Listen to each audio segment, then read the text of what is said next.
मेरा नाम नेहा है। मेरी ग्रेजुएशन हो चुकी थी और मेरे घर में मेरी शादी की चर्चा शुरू हो चुकी थी।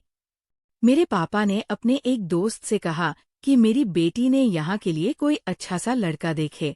मेरी शादी की बात जब भी घर में होती तो मैं बहुत ज्यादा उदास हो जाती थी। मेरा दिल घबराने लगता था क्योंकि मैं किसी और से प्यार करती थी। कॉलेज के दिनों में ही मैं मुकेश को अपना दिल दे चुकी थी और मुकेश भी मुझे उतना ही चाहता था। हमारा ग्रेजुएशन पूरा हो चुका था और हम दोनों एक दूसरे के साथ ही जिंदगी बिताना चाहते थे। मुकेश पढ़ाई में बहुत अच्छा था और अच्छे परिवार से था, लेकिन मेरे पापा का स्वभाव बहुत सख्त था और वह प्रेम विवाह को बिल्कुल पसंद नहीं करते थे। इसी वजह से मैं अपने घर में मुकेश के बारे में कुछ नहीं कह पाई रही थी। घर में माँ, पापा और भाई के अलावा कोई नहीं था। भाई की भी एक गर्लफ्रेंड थी, लेकिन उसे ये मंजूर नहीं था कि उसके घर की लड़की प्रेम विवाह करें। जब भी रिश्ते की बात होती मेरा दिल बैठ जाता था। आखिर एक दिन माँ ने कहा कि नेहा, कल तुम्हें लड़के वाले देखने आ रहे हैं। वह लड़का सरकारी नौकरी करता है और अपने परिवार के साथ आएगा। ये सुनकर मेरे पैरों तले जमीन खिसक गई। मैंने तुरंत मुकेश को फोन किया और उसे सारी बात बताई। ये सुनकर वह भी परेशान हो गया। उसने कहा कि अगर जरूरत पड़ी तो हम भागकर शादी कर लेंगे, लेकिन मैंने साफ मना कर दिया क्योंकि मैं अपने माता पिता की इज्जत पर दाग नहीं लगाना चाहती थी। अगले दिन लड़के वाले आए। साहनाश्ता हुआ और मुझे उस लड़की के साथ छत पर बात करने भेज दिया गया और वो पढ़ाई और नौकरी की बातें करता रहा। फिर मैंने हिम्मत करके सच बता दिया कि मैं किसी और से प्यार करती हूँ। उसने आश्चर्य से मुझे देखा और बोला कि अगर ऐसा है तो हमें क्यों बुलाया गया? मैंने कहा कि मैं अपने पापा को नहीं समझा पा रही हूँ। अगर आप मना कर देंगे तो मेरी मदद हो जाएगी। वह समझदार था। उसने नीचे जाकर कह दिया कि उसे ये रिश्ता पसंद नहीं है। घर में थोड़ी नाराजगी हुई। पापा बहुत गुस्सा हुए, लेकिन बात वही खत्म हो गई। कुछ दिन बाद हमारे दूर के रिश्तेदार घर आए। उन्होंने पापा से कहा, एक बहुत अच्छा लड़का है, पढ़ा लिखा है और उसे नौकरी भी लग चुकी है। पापा उनके साथ उसे देखने चले गए। उसी दिन मुकेश का फोन आया। वह बहुत खुश था। उसने कहा कि तुम्हारे पापा जिस लड़के को देखने गए हैं वह मैं ही हूँ। पहले तो मुझे यकीन नहीं हुआ। फिर उसने बताया कि जो रिश्तेदार हमारे घर आए थे वह उसके चाचा के जानने वाले हैं और उसी ने ये रिश्ता आगे बढ़ाया है। शाम को पापा लौटे तो उन्होंने कहा कि लड़का बहुत अच्छा है और अगले हफ्ते वह लोग नेहा को देखने आएंगे। ये सुनकर मेरी जान में जान आई। एक हफ्ते बाद मुकेश अपने परिवार के साथ आया। सबको मैं पसंद आई और हमारा रिश्ता तय हो गया। जल्दी हमारी सगाई हो गई और फिर शादी की तारीख भी निकल आई। शादी के दिन एक और खुशखबरी मिली कि मुकेश की सरकारी नौकरी भी लग गई है। घर में खुशियां का माहौल था। मेरी शादी धूमधाम से हुई। विदाई के समय मेरी आंखों में आंसू थे, लेकिन दिल में ये सुकून भी था कि मैं अपने प्यार के साथ जा रही हूँ। ससुराल पहुंचने पर सबने मेरा बहुत प्यार से स्वागत किया। मेरी सास ने मुझे बेटी की तरह गले लगाया। ससुर जी ने आशीर्वाद दिया। नंद ने हंसते हुए मेरा हाथ पकड़ा और मुझे अंदर ले गई। मेरी जेठानी ने भी मुझे बहुत स्नेह दिया। मुझे लगा कि मुझे सच में एक अच्छा परिवार मिला है। रात को जब मैं अपने कमरे में गई तो दिल की धड़कन तेज थी। कुछ देर बाद मुकेश कमरे में आया और हम दोनों एक दूसरे को देखकर मुस्कुरा दिए। हमें यकीन नहीं हो रहा था कि आज हम पति पत्नी के रूप में एक साथ हैं। हमने अपने पुराने दिनों को याद किया और देर तक बातें करते रहे। उस रात मुझे लगा कि मेरी जिंदगी की हर परेशानी खत्म हो गई है और अब सिर्फ खुशियां ही खुशियां है। शादी के बाद शुरुआती दिन मेरे लिए किसी सपने से कम नहीं थे। मैं सुबह जल्दी उठती, नहा धोकर घर के कामों में लग जाती। सासू माँ मुझे हर काम प्यार से सिखाती और कहती कि धीरे धीरे सब आ जाएगा। ससुर जी शांत स्वभाव के थे और हमेशा मुझे आशीर्वाद देते। मुकेश अपनी नौकरी पर जाने लगा था और शाम को लौटकर दिन भर की बातें मुझे बताता। मेरी ननंद भी हंसी मजाक करती रहती थी और मेरी जेठानी तो सच में मेरी बड़ी बहन जैसी थी। वो हर समय मेरे साथ देती। मुझे ससुराल में किसी चीज की कमी महसूस नहीं होने देती। घर में एक बात हमेशा कही जाती थी कि मेरे जेठ जी सऊदी में काम करते हैं और कई साल से वही रह रहे हैं। उनकी मेहनत से ही घर की आर्थिक स्थिति मजबूत हुई है। ये बात सुन घर में मन ही मन उनका सम्मान करती थी और सोचती थी कि कितने त्याग से वो अपने परिवार के लिए दूर रह रहे हैं। धीरे धीरे समय बीतता गया और मैं इस घर का हिस्सा बन गई। लेकिन कुछ हफ्तों में बाद मैंने एक अजीब सी बात नोटिस करनी शुरू की। मेरी जेठानी अक्सर अपने कमरे में ज्यादा समय बिताने लगी थी। जब भी मैं उनके कमरे के पास से गुजरती तो कभी धीमी की आवाज आती तो कभी ऐसा लगता जैसे वह किसी से धीरे धीरे बात कर रही हो। पहले मैंने सोचा शायद फोन पर बात करती होंगी, क्योंकि जेठ जी तो विदेश में थे और पति-पत्नी का बात करना स्वाभाविक ही है। लेकिन फिर मैंने देखा कि वह किसी निजी सामान बहुत संभाल कर रखती है और किसी को छूने भी नहीं देती। ये सब देखकर मेरे मन में हल्की सी शंका पैदा हुई, मगर मैंने खुद को समझाया कि ये उनका निजी मामला है, मुझे ज्यादा सोचने की जरूरत नहीं है। एक दिन सुबह घर में अचानक खुशी का माहौल था। सासू माँ मिठाई बांट रही थी और ससुर जी के चेहरे पर अलग सी चमक थी। मैंने पूछा तो सासू माँ ने मुस्कुराते हुए कहा, नेहा तुम्हारी जेठानी माँ बनने वाली है। ये सुनते ही मैं एक पल के लिए चौंक गई, क्योंकि सबके अनुसार जेठ जी तो विदेश में थे। मेरे दिमाग में कई सवाल एक साथ घूमने लगे, पर मैंने तुरंत अपने चेहरे पर मुस्कान लाकर जेठानी को बधाई दी। सब लोग बहुत खुश थे और उनके लिए तरह तरह की योजनाएं बना रहे थे। मैं अपने कमरे में आई तो मन बहुत बेचैन था। मैं सोच रही थी कि क्या मैं ही कुछ ज्यादा सोच रही हूँ या सच में कुछ समझ से परे हो रहा है। मैंने उसी शाम मुकेश से बात करने की कोशिश की और कहा कि जेठ जी तो विदेश में हैं। फिर ये सब कैसे? मुकेश ने मेरी बात को हल्के में लेते हुए कहा कि तुम्हें हर बात में शक्कर नहीं करना चाहिए और मुझे आराम करने को कहा। उसके इस जवाब से मेरे उलझन और बढ़ गई। अब मेरे मन में धीरे धीरे संदेह गहराने लगा। मैं चाहकर भी इस विषय को अपने दिमाग से नहीं निकाल पा रही थी। अगले कुछ दिनों में मैंने देखा कि जेठानी खाना हमेशा अपने कमरे में ले जाती है और प्लेट भी ज्यादा लगवाती है।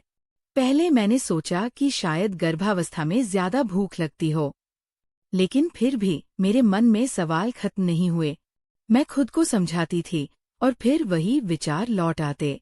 मुझे लगने लगा इस घर में कोई ऐसी बात है जो मुझसे छिपाई जा रही है, और यही सोच सोचकर मेरी रातों की नींद उड़ने लगी।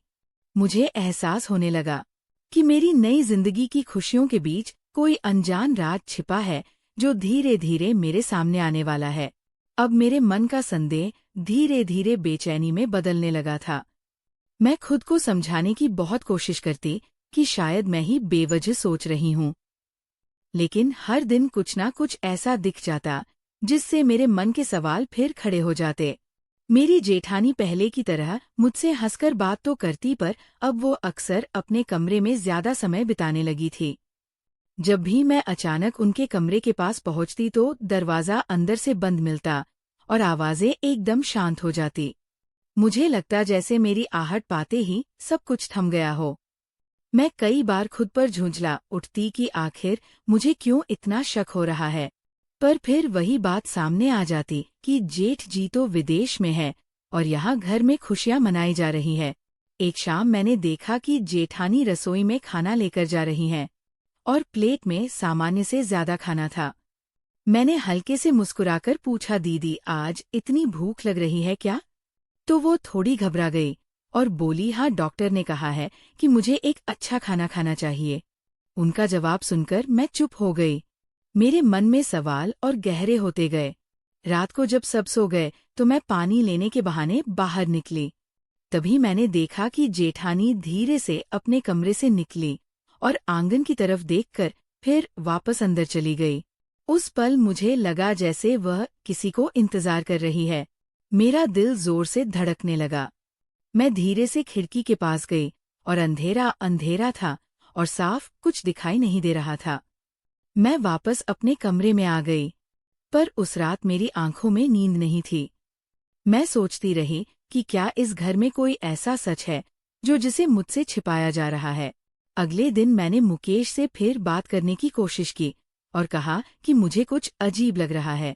उसने थोड़ा सख्त होकर कहा, नेहा, हर बात का गलत नजर से मत देखो। घर की इज्जत का सवाल है। उसका यह कहना मेरे दिल को चुभ गया। मुझे लगा जैसे मेरी बात की कोई कीमत ही नहीं है।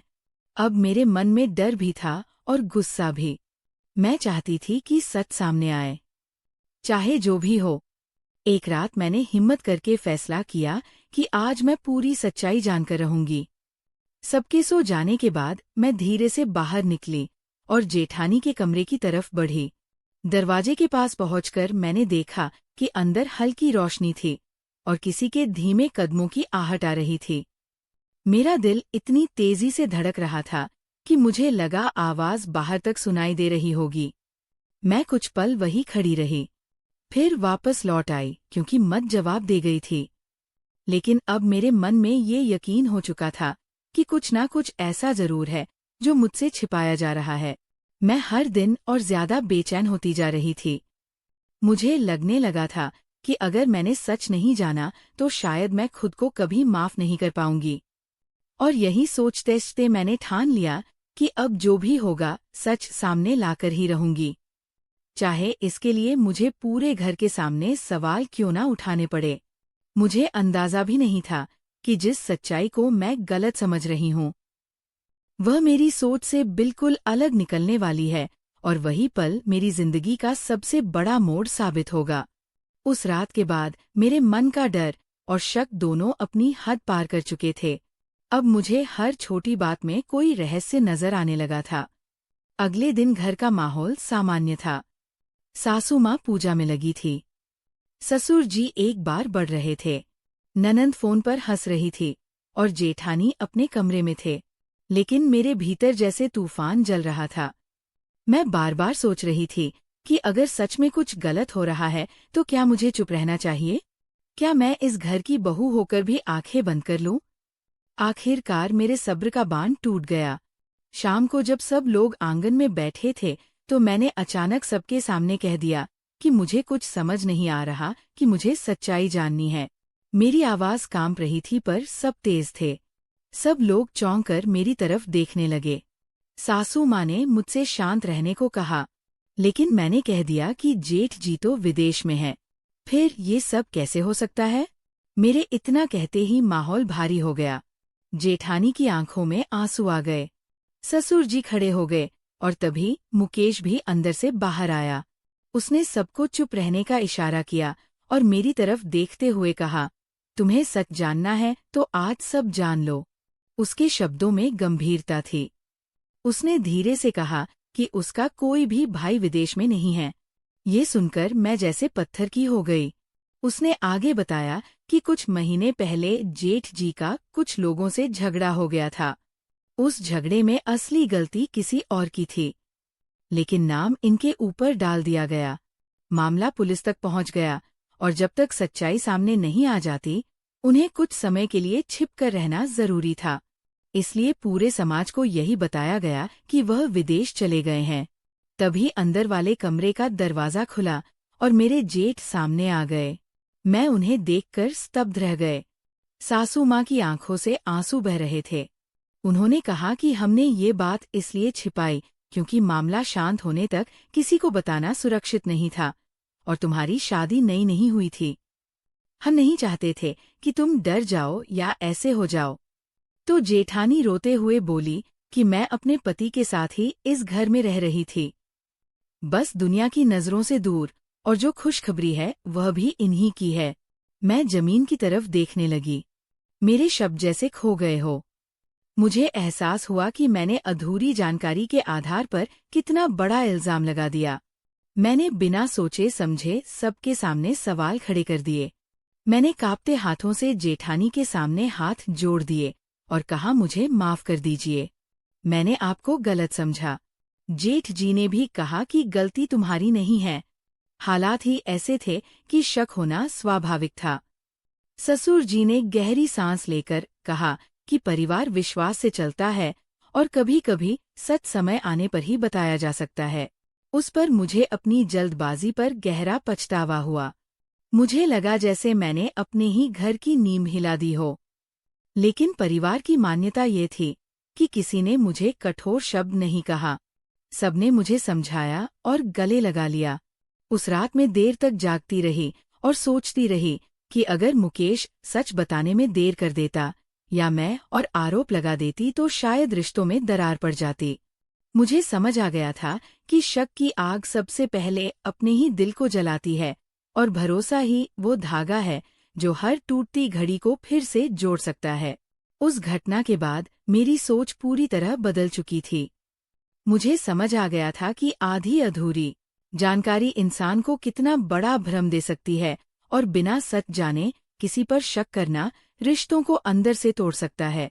उस दिन अगर परिवार ने धैर्य न रखा होता और मुझे समझाने की जगह गुस्सा किया होता तो शायद मेरे और इस घर के बीच हमेशा के लिए दूरी आ जाती।